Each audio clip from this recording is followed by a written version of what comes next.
Hello everyone, I hope you've been enjoying this video series. And just want to mention that at the end of this last part, I'll be having a little bit of a studio chat if you'd like to hang around for a little bit.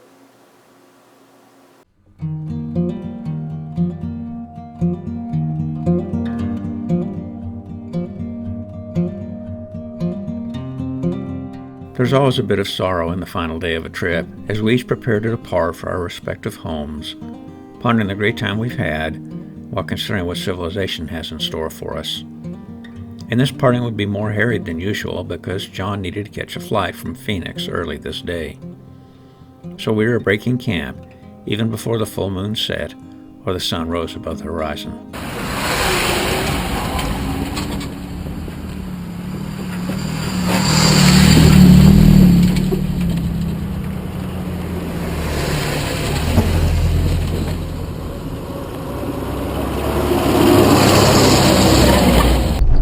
Good morning, everyone, and welcome to day 4 of Southwest New Mexico Adventure.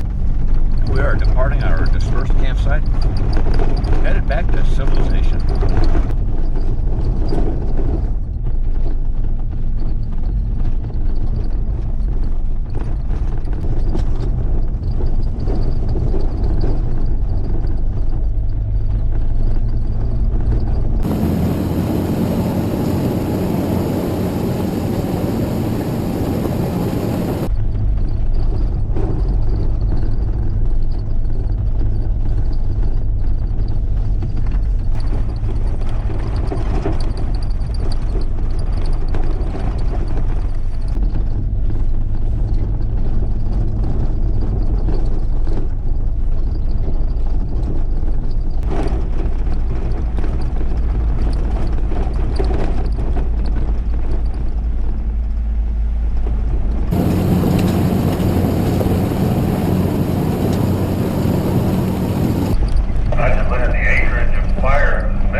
Up this hill, a mountain, I'm thinking, because look at the way these trees are bent.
Deer just ran out of the ditch there.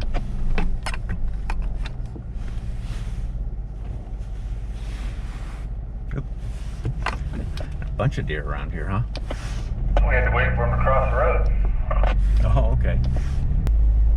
We're passing through Mogollon.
back at the main highway.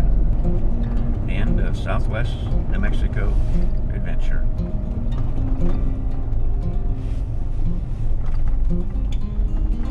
We'll be airing up, I'll be gassing up, and we'll be saying our goodbyes. It had been another great adventure in remote regions of North America. The companionship was perfect, and traveling with different vehicles than any in my past experience was pretty special. Yes, there was the water pump failure, and my personal goal to complete 2 unaccomplished tasks was only half completed. But looking at it with a positive attitude, now I have an excuse to return to the Gila National Forest, as if I really needed one.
Well, that wraps up another trip, and I hope that you enjoyed the video series that we were able to make from it. And I have a few things I'd like to share with you, a little bit of background on some of the things that you saw during the videos, as well as some other related information. And I've got a little note card here, so let me cheat just a little bit. All right, first thing I'd like to talk about is the water pump, and give you a little background on that. About a month before the trip, I started having a squeak coming from my Jeep motor.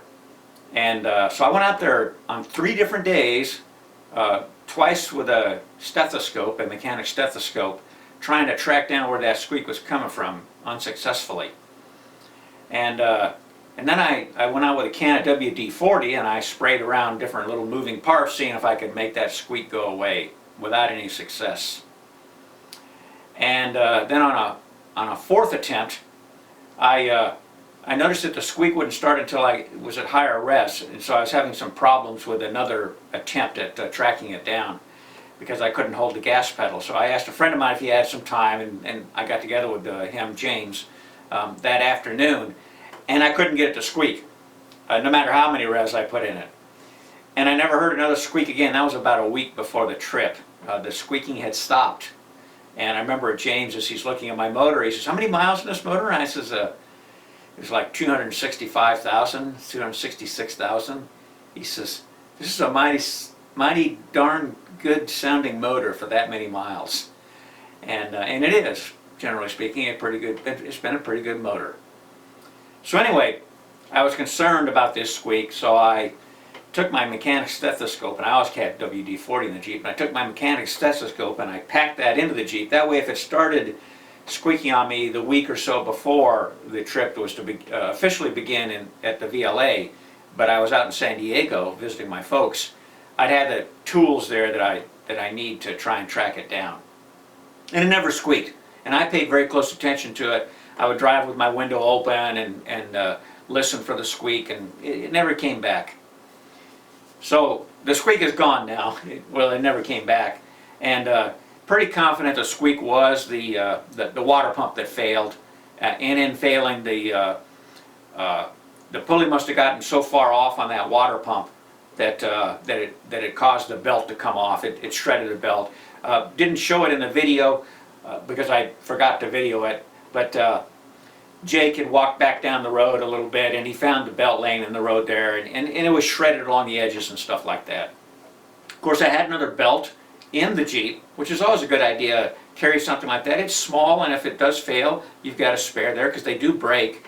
I also carry a couple of spare wiper blades. And it's just my old ones that I just take off. And my wiper blades only last one trip, because as soon as I go on another trip, I change them because I'm shooting through the windshield video and still photography. I always keep fresh wiper blade refills on there in order to be able to keep the windshield clean and not have it smearing. So I just wanted to give you that background on the water pump. And as far as replacing it goes, I have replaced the water pump once. I don't remember how many miles, probably 175, 200,000 miles. I replaced the water pump.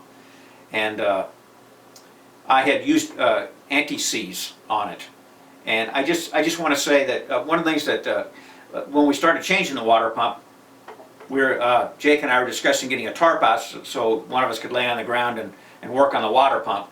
And Mike is standing there. He says, "I just pull him out from the top." And I'm looking at him. He's several inches taller and got these long arms. And I'm kind of like, "You can pull that from the top?" He says, "Oh yeah." He says, "I don't have to crawl underneath." I says, "Okay, I'll shoot photographs and video while you do the work." So I stepped back, let him do the work. And the big thing he was worried about was, he said, "How many miles on this Jeep now?" And I said, 267,000. And he's like, "Man," he says, "I hope I'm able to get these bolts out of here." He says, they break really easily. And they all came out very easily, and I credit that to anti-seize that I had used when I changed the water pump a couple of years ago on the bolts. Made it very easy to take it apart. You saw how he pulled the last bolt out. We did film that part. He pulled the last bolt out, just came right out. All the other bolts came out super easily. And so just want to add a little endorsement for if you're working on things, not just your water pump, but other parts as well, that anti-seize will help prevent rust and make it easier to take things apart later on. So that was some background on the water pump. The next thing is, during the video you hear Matt mention about he'd rather get 88 octane gas than 86 octane gas, and that's the choice. When you get in some states, they allow the sale of lower octane gases. I have talked to other people and been with other people, and the physics of the situation say when you get up to higher elevation that you can use lower octane gas because you have less atmospheric pressure to deal with. But I've been up like in Colorado where they sell 85 and 86 octane gas. And my experience is that your gas mileage goes down, your horsepower goes down. You don't really see much in the way of pinging, but there's a reason for that. Modern engines have detonation sensors in them, and if they pick up pinging, they retard the timing of the engine, which stops the pinging, which is great. However, the reason that they advance the timing is because you get more horsepower and better gas mileage, so you don't want to be retarding the timing. That's not supposed to be happening, but it is happening. The manuals for my Jeep say 87 octane gas, that's what I use. If it's not 87, if they don't have 87, I get 88, 80, 89. Sometimes it's 89. They skip from 86 to 89.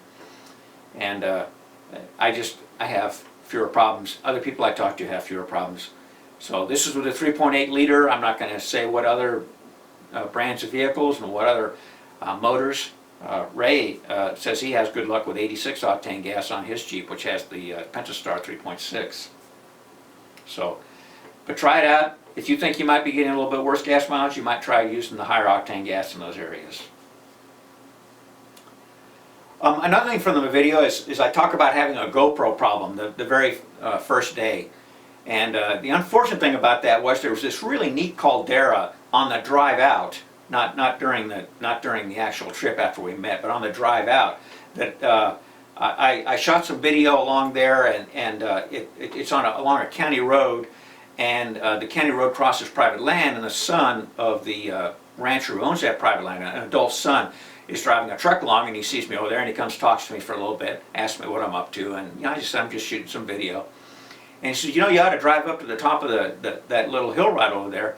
He says, there's a great view of the caldera down on the other side. So I did. I drove up to the hill using my GoPro, which got nothing. And it was actually a little bit of a challenging drive. It was probably the most challenging thing I did during the whole trip. And I got no GoPro video of it. I lost it all.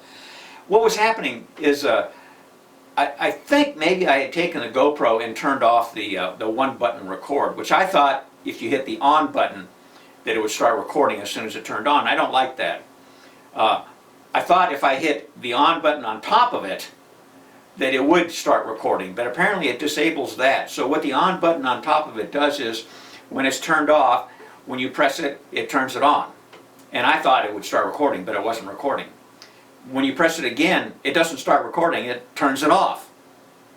So I don't know how in the world you started recording unless you use the voice commands. The Hero 7 can use voice commands. Because I mean, all that button does is turn it off and on. It's the button you've got to press in order to make it record. And I wasn't making any recordings. I thought I was. And but it was not making any recordings at all. It's the first time I'd ever used that with the one button off. And normally I just turn it on and I leave it on because I've got it plugged into the dash anyway, and so it's got constant power. It's not going to kill the battery or anything like that. But in this case, I didn't need it very often because I was just taking some long paved roads where I wasn't recording anything, and then I would take these little side roads that looked interesting and go explore a little bit for an hour or two and then come back out on the paved road. So I was just using the one, I thought I was using one button record. I wasn't. Jake said, well, I've got a dash cam front and rear on my Pinzgauer. And I was kind of like, okay, well, we'll go ahead and press that video into service. So while Matt and John were gone to get the water pump, that was actually a couple hours there, and it didn't take us but 15 minutes to pull the water pump off and get the Jeep ready for the new water pump. Went ahead and started copying videos, working on that, and I was looking at the videos from Jake's traffic cam. And it had no sound, of course. And it's kind of like, okay, I don't want to use these without sound. So I took and I loaned him a GoPro, and I said, just run this GoPro for a half hour, 45 minutes.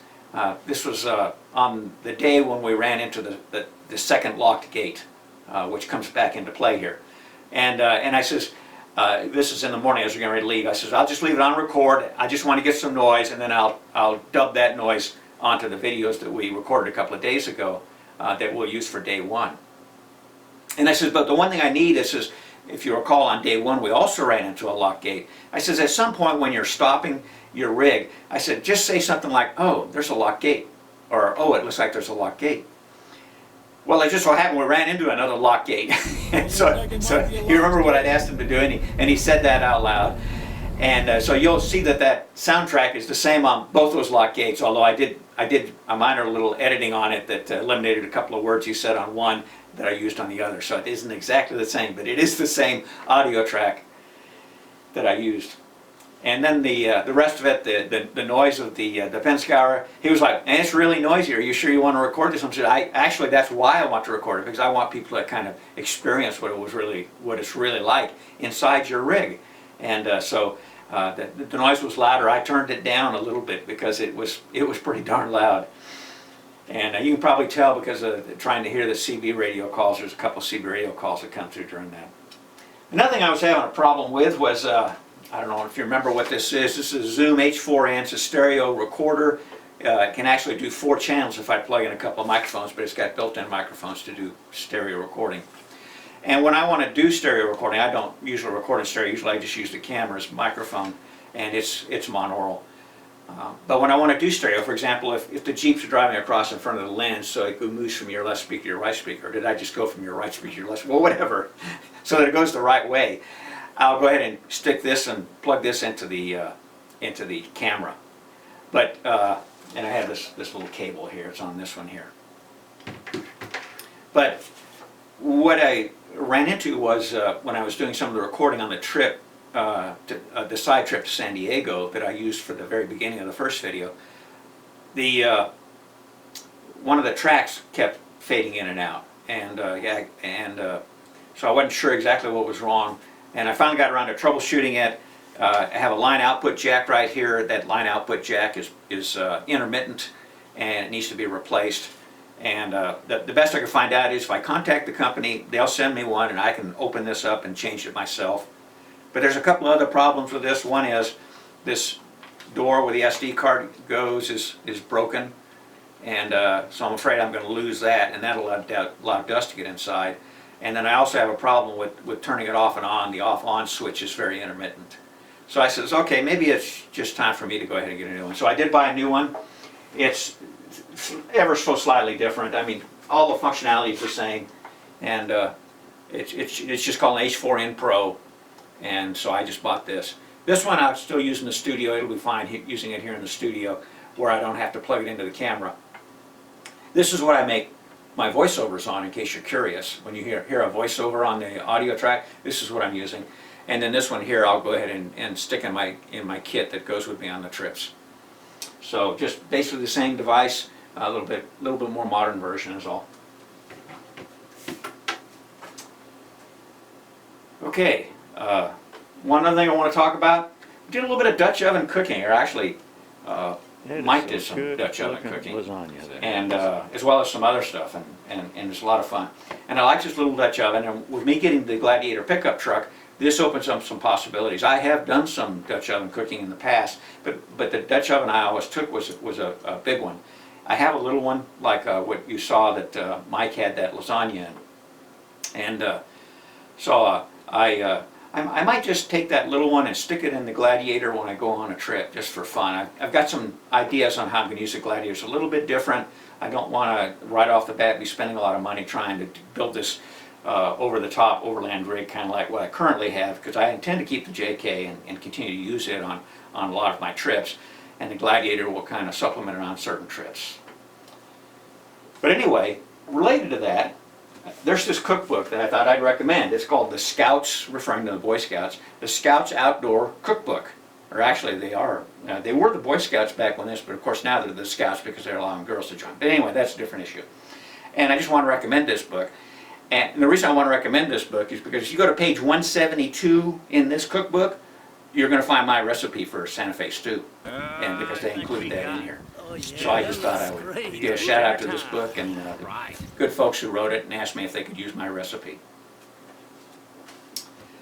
The last thing I want to discuss is Matt took some great portraits of each of us that you saw at the very end of this last video. But there was no portrait of Matt, and I didn't get a picture of Matt. Nobody got a really decent picture of Matt, and so I actually went and got a picture of Matt that Ray had shot of him at Big Bend a few years ago. And so if you pay close attention to the credits, you probably notice under photography and videography it says Ray B. And Ray was not on the trip. He probably wishes he was, but he's still involved with his new home that he's having built in Montana, which is why we haven't done the rest of the Trans Am Trail, in case you're curious. However, he had this really nice photograph of Matt, and so the photograph you saw of Matt was not taken during this trip. It was taken elsewhere. Anyway, that is all I've got, and I look forward to the next trip and hope you're enjoying all these videos. Keep up the comments. I appreciate the feedback. Thank you very much. Bye-bye now.